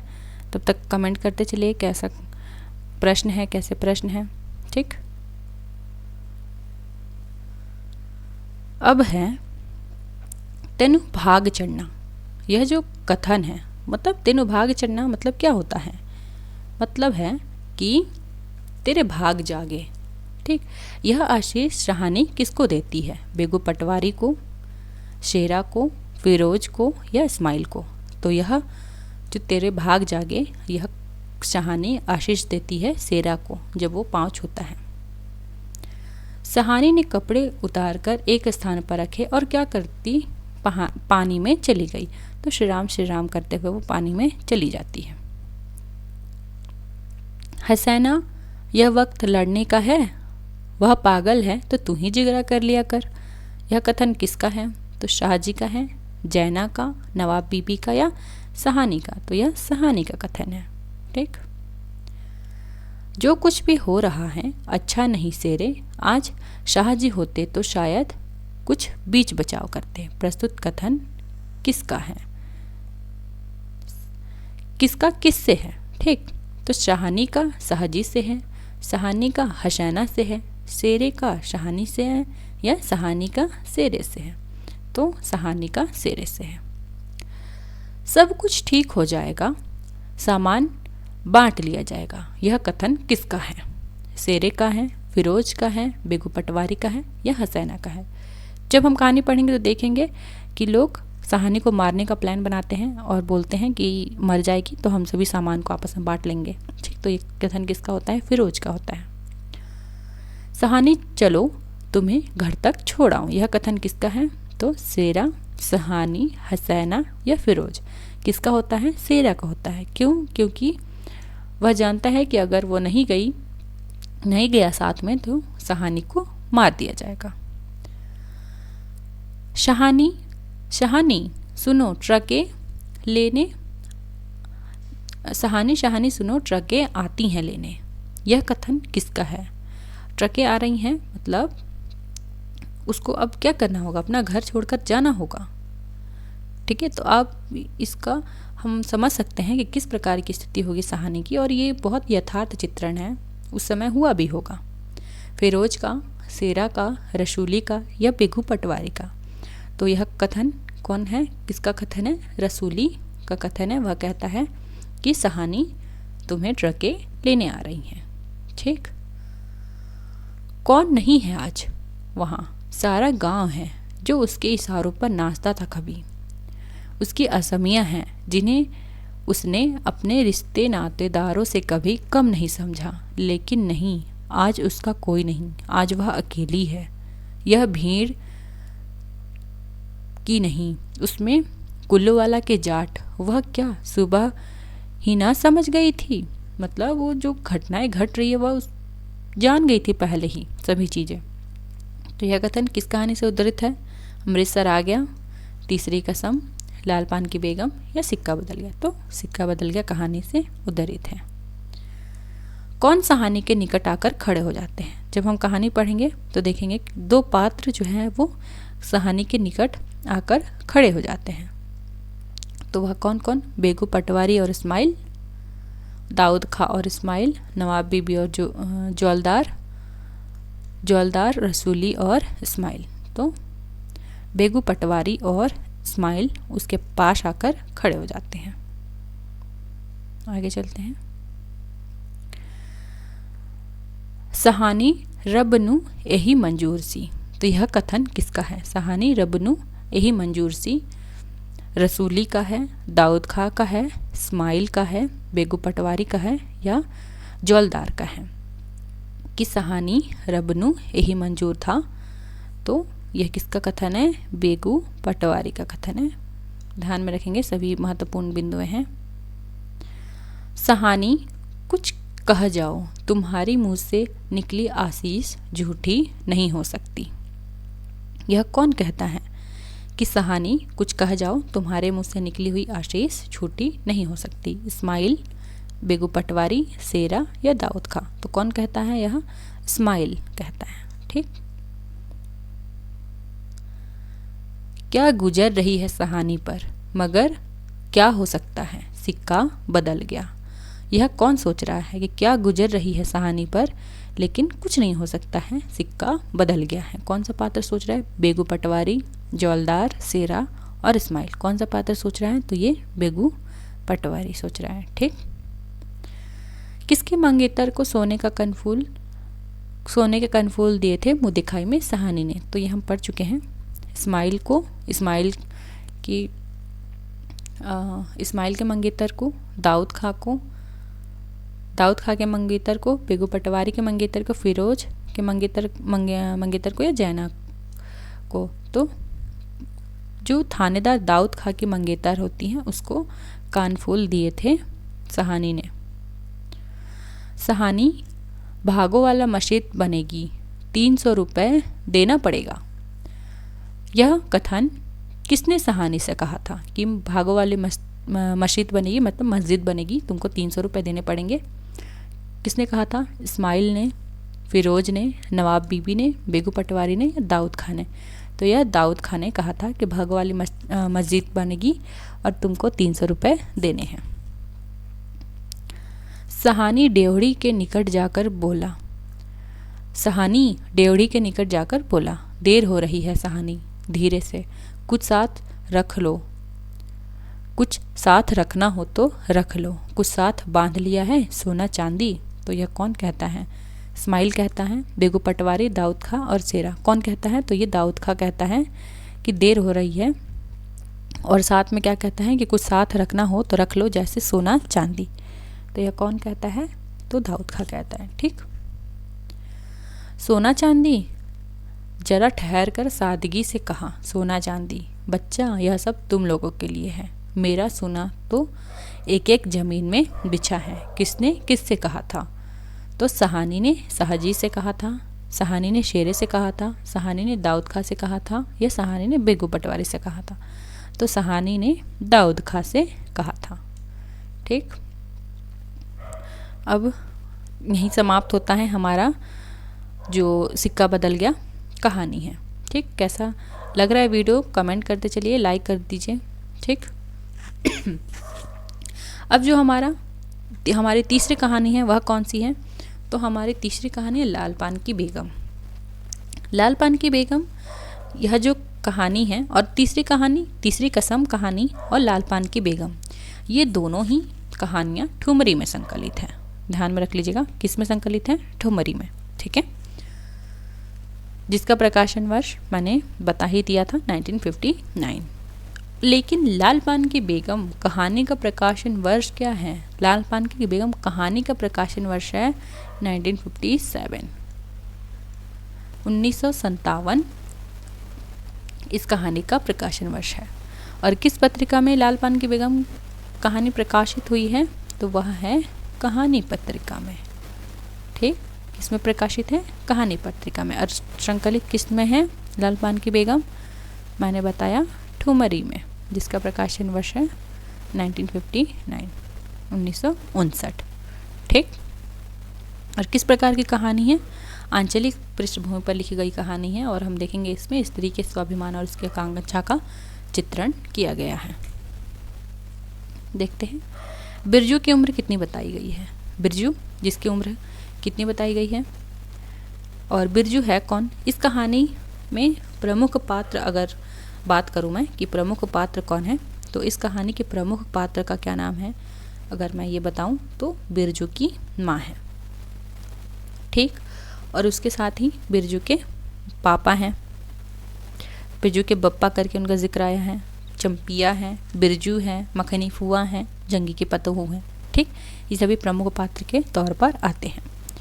बिरजू जिसकी उम्र कितनी बताई गई है? 10 वर्ष, 5 वर्ष, 7 वर्ष या 12 वर्ष। तो कितनी बताई गई है? 7 वर्ष।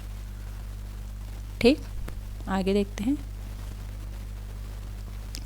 कहानी की शुरुआत में बिरजू की माँ किस सब्जी को उबाल रही थी? किस सब्जी को उबाल रही थी? आलू उबाल रही थी, शकरकंद, बैंगन या अरबी? क्या उबाल रही थी? बिरजू की माँ शकरकंद उबाल रही थी। ठीक। और मैं बार बार कह रही हूँ, कमेंट कर दीजिए, और जो भी प्रश्न का उत्तर आप लोग को पता है उसको कमेंट में लिखते चलेंगे। ठीक। इसका उत्तर ये है ताकि इससे आपका आकलन भी होता रहे। आगे चलते हैं। बिरजू की बहन का क्या नाम है? सुनरी, फूलो, चंपिया और हसैना। क्या नाम है बिरजू की बहन का? तो चंपिया। ठीक। बागड़ किस जानवर का नाम है? बागड़ किसको बोला गया है? अगर यहाँ लाल पान की बेगम में बात करूँ तो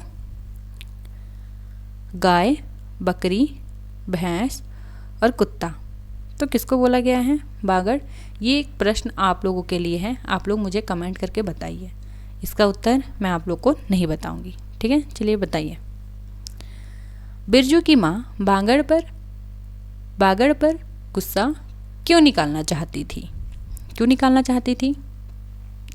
उसने धान खाया था, उसने घर गंदा किया था, उसने मिर्च के पौधे को नुकसान पहुंचाया था, उसने बिरजू को काटा था। तो क्यों? तो उसने मिर्ची के पौधे को नुकसान पहुंचाया था, मिर्च के पौधे को उसने नुकसान पहुंचाया था, इसीलिए वह उस बागड़ पर गुस्सा कर रही थी। बिरजू की माँ को नाथ पगहिया वाली बात किसने सुनाई? किसने सुनाई थी? जंगी की पुतोहू ने, मखनी फुआ ने, सहुआइन ने या लेरेना की बहू ने? तो किसने? मखनी फुआ ने। ठीक। जंगी की पुतोहू कहाँ की रहने वाली थी? रेलवे स्टेशन के पास की लड़की या पटवारी गांव की लड़की, कस्बे की लड़की या कोयरी टोली की लड़की? तो जो जंगी की पुतोहू थी वो कहाँ रहती थी? तो रेलवे स्टेशन के पास की लड़की थी। कौन? जंगी की पुतोहू। आगे चलते हैं। जंगी के पुतोहू कि पति का क्या नाम था? तो जंगी के पुतोहू के पति का क्या नाम था? रंगी, सेरा, लरेना या भगत? क्या नाम था जंगी की पुतोहू के पति का? तो उसका नाम था रंगी। ठीक। आगे चलते हैं। जंगी का पेशा क्या बताया गया है? जब कहानी को हम पढ़ेंगे तो उसमें वो जंगी क्या है? किसान है, दागी चोर है, पटवारी है या सपेरा है? तो क्या है? दागी चोर है। ठीक।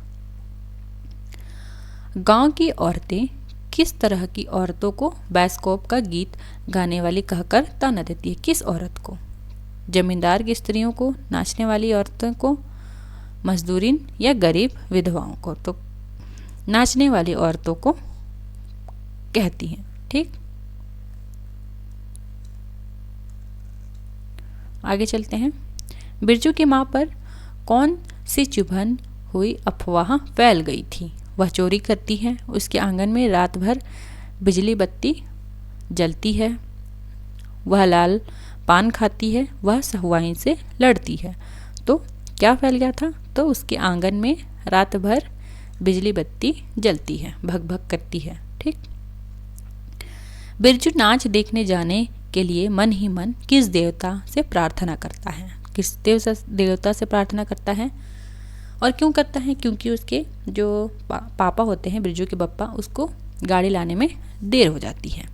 भोला बाबा से, इमली के पेड़ पर रहने वाले जिन बाबा से, महावीर जी या सर्वे वाले बाबू से प्रार्थना करता है। तो किससे प्रार्थना करता है? इमली पर रहने वाले जिन बाबा से वो प्रार्थना करता है। ठीक। सर्वे के समय किसने जमीन दिलाने के लिए मजदूरों को चिताया था? किसने? बिरजू के बाप ने, पटवारी ने, जंगी ने या भगत ने? तो बिरजू के बाप ने। आगे चलते हैं। बाबू साहब का बेटा जमीन मांगने बिरजू की माँ को कैसे संबोधित करता है? क्या कहता है? जो जमींदार का बेटा होता है क्या कहकर बुलाता है बिरजू की माँ को? चाची, मौसी, दादी या फुआ? तो क्या कहता है? मौसी। ठीक। गाड़ी ना मिलने पर बिरजू की माँ को किन टोले के लोगों पर गुस्सा था? क्योंकि गाड़ी उसको देते नहीं है लोग, तो किन टोली के लोग पर गुस्सा था? कोयरी टोली के लोग, मलदहिया टोली के लोग, बाभन टोली के लोग या सहुआइन टोली के लोग? तो किस टोली पर गुस्सा था? कोयरी टोली के लोगों पर बिरजू की माँ को गुस्सा था। बिरजू की टोपी जैसी कढ़ाई वह क्या बना लेता है? बिरजू की टोपी को वह क्या बना लेता है? जो कढ़ाई को अपने सिर पर रखकर बिरजू क्या बना लेता है? ढाल, फौजी या मिलिट्री टोपी, ढोल या भट्टी क्या बना लेता है बिरजू कढ़ाई को अपने सिर पर रख के? तो वह फौजी या मिलिट्री टोपी बना लेता है। कौन? बिरजू। ठीक है।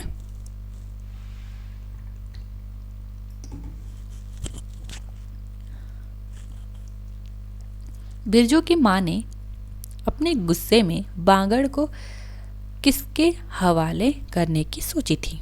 किसके हवाले करने की सोची थी बिरजू की माँ ने बांगड़ को? रंगी को, पचकौड़ी कसाई को, पटवारी को या सेरा को? तो पंचकौड़ी कसाई को हवाले करने की सोचा था बिरजू की माँ ने बांगड़ को। बिरजू का पिता नाच देखने वाली गाड़ी किस टोले से लाने की बात करता है? तो बिरजू के बब्बा किस टोले से गाड़ी ले आते हैं? कोरी टोली से, मलदहिया टोली से, कसाई टोली से या भुईहर टोली से? तो मलदहिया टोली से गाड़ी लाते हैं। और किस टोली के लोग गाड़ी नहीं देते हैं? तो कोरी टोली के लोग। तो उत्तर क्या है हमारा? बी। बिरजू की माँ का विशेष गहना जो उसने पहली बार पहना था वह कौन सा था? नथ, मांग टीका, झुमकी या पायल? कौन सा पहली बार पहनती है वह? विवाह के बाद वह मांग टीका पहनती है। ठीक। बिरजू की माँ किस चीज़ के कारण गांव की औरतों से अलग दिखती थी? उसके बालों में गरी का तेल, उसकी छीटी साड़ी, उसका गहना और उसकी ज़मीन। किस कारण वो अलग होती है अन्य गांव के लोगों से? तो अपनी ज़मीन के कारण होती है। ठीक। बिरजू की माँ बैलगाड़ी पर बैठने के बाद किस तरफ से गाड़ी हाँकने को कहती है? किस तरफ से गाड़ी हाँकने को कहती है? बाईं ओर से, दाईं ओर से, गांव वाले रास्ते से या कच्ची सड़क से? तो दाईं ओर से गाड़ी हाँकने को कहती है। कौन? बिरजू की माँ। जंगी की पुतोहू लरेना की पत्नी और सुनरी ने क्या पहन रखा था? सोने का झुमका, रंगीन साड़ी और झुमकी कड़ा, साधारण कपड़े, केवल गहना? क्या पहन रखा था? रंगीन साड़ी और झुमकी कड़ा, ये सभी पहन रखा था ये सभी पात्रों ने। गाड़ी में बैठने के बाद बिरजू की माँ ने किन लड़कियों को भी बुला लिया था? किन लड़कियों को बुला लिया था गाड़ी में बैठने के बाद? सहुआइन की बेटियों को बुलाया था, लरेना, सुनरी, लरेना की बीबी और जंगी की पतोहू को बुलाया था, पटवारी की बहू को बुलाया था या जमींदार की बेटी को बुलाया था? किसको बुलाया था? सुनरी, लरेना की बीबी और जंगी की पुतोहू को बुलाया था। जंगी की पुतोहू बैलगाड़ी में किस वस्तु को साझा करती है? किस वस्तु को? बीड़ी, आम, सुपारी, गहना? तो जंगी की पतोहू बीड़ी को साझा करती हैं। ठीक। गाड़ी चलते समय सभी लड़कियों ने किस प्रकार के गीत गाने का सुझाव दिया? भगवती गीत, बैस्कोप गीत, सोहर गीत या झूमर गीत? तो कौन से गीत गाने का सुझाव देता है? तो बाइस्कोप मतलब जो फिल्मों में जो गीत आते हैं। चंपिया कौन सा गीत गाना शुरू करती है? तो चंपिया बाजे न मुरलिया, चंदा की चांदनी, ललना रे ललना, तोरी मायरे? तो कौन सा गीत गाना शुरू करती है चंपिया? तो चंदा की चांदनी। ठीक। बिरजू के पिता गाड़ी खींचते समय क्या आदेश देते हैं? धीरे चलाओ, बैलों को रोको, बैलों को तेजी से भगाओ या लालटेन जलाओ? क्या कहते हैं? बैलों को तेजी से भगाओ। ठीक। कहानी में लाल पान की बेगम कहकर किसे पुकारा गया है? चंपिया को, जंगी की पतोहू को, बिरजू की माँ को या मखनी फुआ को? तो बिरजू की माँ को। बिरजू की माँ आत्मसंतोष कब अनुभव करती हैं? जमीन के कारण, गहनों के कारण, बैलगाड़ी पर बैठने और नाच देखने की तैयारी के कारण या लाल पान बेगम कहलाने के कारण? तो किस लिए आत्मसंतोष अनुभव करती है? लाल पान की बेगम कहलाने के कारण। ठीक। कहानी का मुख्य भाव किस पर केंद्रित है? ग्रामीण स्त्रियों की सामाजिक प्रतिद्वंदिता और अपने सपने, धनवान और गरीबी का संघर्ष, जमींदारों के अत्याचार, सर्वे सेटलमेंट की प्रक्रिया? तो कहानी का मुख्य भाव जो है वह किससे पर संबंधित है? ग्रामीण स्त्रियों की सामाजिक प्रतिद्वंदिता और सपने को केंद्र में रखकर जो ये कहानी है उसको बुना गया है। ठीक, अब आगे चलते हैं।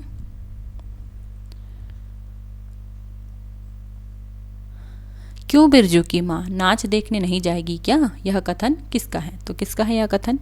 जंगी की पतोहू, चंपिया, मखनी फुआ या बिरजू?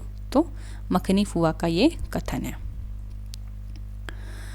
जरा देखो तो इस बिरजू की माँ को, 4 मन पाट का पैसा क्या हुआ? धरती पर पाँव नहीं पड़ते, निसाफ करो। खुद अपने मुंह से 8 दिन पहले से गांव की गली गली में बोलती फिरती है। हाँ, इस बार बिरजू के बप्पा ने कहा है गाड़ी पर बिठाकर बलरामपुर का नाच दिखा लाऊंगा। बैल अब अपने घर हैं तो 1000 गाड़ी मंगनी मिल जाएगी। सो मैंने अभी टोक दिया। नाच देखने वाली सब औने पौने तैयार हो रही हैं, रसोई पानी कर रही है। यह कथन किसका है? तो यह कथन किसका है? जंगी का है, जंगी के पतोहू का है, मखनी फुआ का है या बाबू साहेब का है? तो ये मखनी फुआ का कथन है। ठीक। अरे हाँ हाँ, बिरजू की मैया के आगे नाथ और पीछे पगहिया ना हो तब ना। प्रस्तुत कथन किसका है? मखनी फुआ का, जंगी की पतोहू का, चंपिया का या लाल पान की बेगम का? तो ये किसका है? मखनी फुआ का है। फुआ सर्वे सेटलमेंट के हाकिम के बासा पर फूल छाप किनार वाली साड़ी पहन के तू भी भटा की भेंटी चढ़ती तो तुम्हारे नाम भी 2-3 बीघा धनहर जमीन पर्चा कट जाता। फिर तुम्हारे घर भी आज 10 मन सोनबाग पाठ होता। ये ध्यान में रखने किस पाठ, कौन सा पाठ का जिक्र आ रहा है? सोनाबाग पाठ होता। जोड़ा बैल खरीदता। फिर आगे नाथ और पीछे सैकड़ों पगहिया झूलती। प्रस्तुत कथन लाल पान की बेगम में किसका है? जंगी का, जंगी की पतोहू का, बिरजू का, मखनी फुआ का या चंपिया का? तो यह कथन किसका है? जंगी की पतोहू का है। ठीक है। अरे चंपिया, आज लौटे तो तेरी मुड़ी मरोड़ कर चूल्हे में झोंकती हूँ। दिन दिन बेचाल होती जाती है। गांव में अब ठेठर बैस्कोप का गीत सुनने वाली पतोहिया पुतोरिया सब आने लगी हैं। कहीं बैठ के बाजे रे मुरलिया सीख रही होगी। हर जाई। अरे चंपिया, किसने किसको आवाज़ दी? लाल पान की बेगम ने मखनी फुआ को आवाज़ दी, जंगी की पुतोहू ने मखनी फुआ को आवाज़ दी, बिरजू की माँ ने मखनी फुआ की आवाज़ दी या बिरजू की माँ ने चंपिया को आवाज़ दी? तो बिरजू की माँ चंपिया को आवाज़ दे रही थी। मुझे क्यों मारती है? सहुआइन जल्दी से सौदा नहीं देती है। प्रस्तुत कथन लाल पान की बेगम में किसका है? जंगी की पुतोहू का, मखनी फुआ का, बिरजू का, चंपिया का या बिरजू की बप्पा का? तो चंपिया का कथन है ये। मैया मैं भी बैठकर शकरकंद छीलूं। प्रस्तुत कथन किसका है? तो जंगी की पतोहू का, बिरजू का, चंपिया का या मखनी फुआ का? तो ये बिरजू का कथन है। ठीक। कोरी टोली में किसी ने गाड़ी नहीं दी मैया। बप्पा बोले माँ से कहना सब ठीक ठाक करके तैयार रहे। मलदहिया टोली के मियाँ जान की गाड़ी लेने जा रहा हूँ। यह पात्र किसका है? यह किस पात्र का कथन है? बिरजू का, चंपिया का, जंगी की पुतोहू का या सुनरी का? तो ये चंपिया का कथन है। ठीक है। देख दीदिया मलेट्री टोपी, इस पर 10 लाठी मारने पर भी कुछ नहीं होता। प्रस्तुत कथन लाल पान की बेगम में किसका है? चंपिया का, सुनरी का, बिरजू का या जंगी की पुतोहू का? तो ये बिरजू का है। ठीक। हम लोग नाच देखने नहीं जाएंगे। गांव में एक पंछी भी नहीं, सब चले गए। कथन किसका किससे है? चंपिया का बिरजू से, बिरजू का चंपिया से, मखनी फुआ का बिरजू की माँ से और जंगी की पुतोहू का बिरजू की माँ से। तो ये बिरजू का चंपिया से है। ठीक, दोनों भाई बहन आपस में बात कर रहे थे। आगे है, चंपिया उठते क्यों नहीं? ले धान के पंचशीश रख दे। धान की बालियों का छोटा झब्बा झोंपड़े के ओसरे पर रख कर उसने कहा दिया बालो। प्रस्तुत कथन किसका है? किसने कहा था? कौन बुला रहा था? मखनी फुआ, बिरजू, बिरजू के पप्पा या जंगे के पुतहू? तो बिरजू के पप्पा बुला रहे थे। ठीक है। 1:30 पहर रात को गाड़ी लाने की ज़रूरत क्या थी? क्या ज़रूरत थी? नाच तो अब ख़त्म हो गया होगा। प्रस्तुतकथन किसका है? बिरजू का, बिरजू की माँ का, बिरजू के पप्पा का, या मखनी फुआ का, या जंगी की पुतहू का? तो किसका है ये? तो बिरजू के माँ का कथन है ये। ठीक, आगे। नाच अभी शुरू भी नहीं हुआ होगा। अभी अभी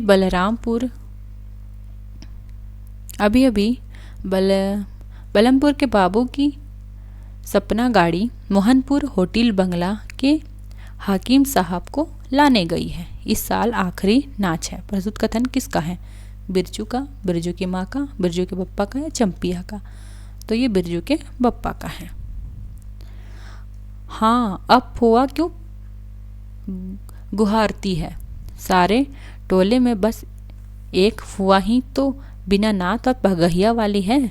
कौन कहता है? जंगी के पुतहू, मखनी फुआ, बिरजू की माँ और बिरजू के पप्पा। कौन कहता है? तो ये मखनी फुआ का कथन है। ठीक। तुम क्या जानो कथरी के नीचे मुंह क्यों चल रहा था बाबू साहब का? तो यह कौन कहता है? बिरजू, बिरजू की माँ, चंपिया, जंगी के पुतहू? कौन कहता है? ये चंपिया का कथन है। आजा, झट से कपड़ा पहनकर, साड़ी पड़ी है बेचारी, आजा जल्दी। कौन कहता है? ये मखनी फुआ, जंगी के पुतहू, बिरजू की माँ, बिरजू के पप्पा? कौन कहता है? बिरजू की माँ कहती है। और किसको बुलाती है? जंगी की पुतहू को बुलाती है। काकी, गाड़ी में जगह है, मैं भी जाऊंगी। कौन कहता है? जंगी के पुतहू कहती है, चंपिया कहती है, सुनरी कहती है, मखनी फुआ कहती है। कौन? तो सुनरी, राधे की बेटी सुनरी कहती है। चल भैया, और जरा जोर से गा रे चंपिया, नहीं तो मैं बैल को धीरे धीरे चलने को कहूँगा। कौन कहता है? जंगी की पुतहू, बिरजू की माँ, बिरजू के पप्पा, मखनी फुआ? तो ये बिरजू के पप्पा कहते हैं। आशा तो बड़ी चीज़ है, ये हम कर चुके हैं। ठीक,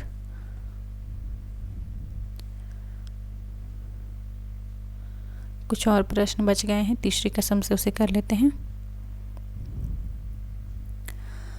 हे श्रावण भादव के र उमड़ल नदी गे मैया गे, ओ मैया गे रैन भयावनी, हे तड़का तड़के धड़के कलेजा मोरा, की हुमहु जे बार नन्ही रे।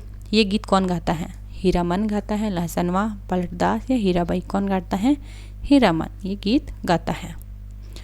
हूँ रे डाइनिया मोए मोरी, नोन चटाई काहे नहीं मारिल, सैरी घर यही दिनवा खातिर छिनरो धिया, तेहू पोसली की नून दूध उबटन। तीसरी कसम में ये गीत कौन गाता है?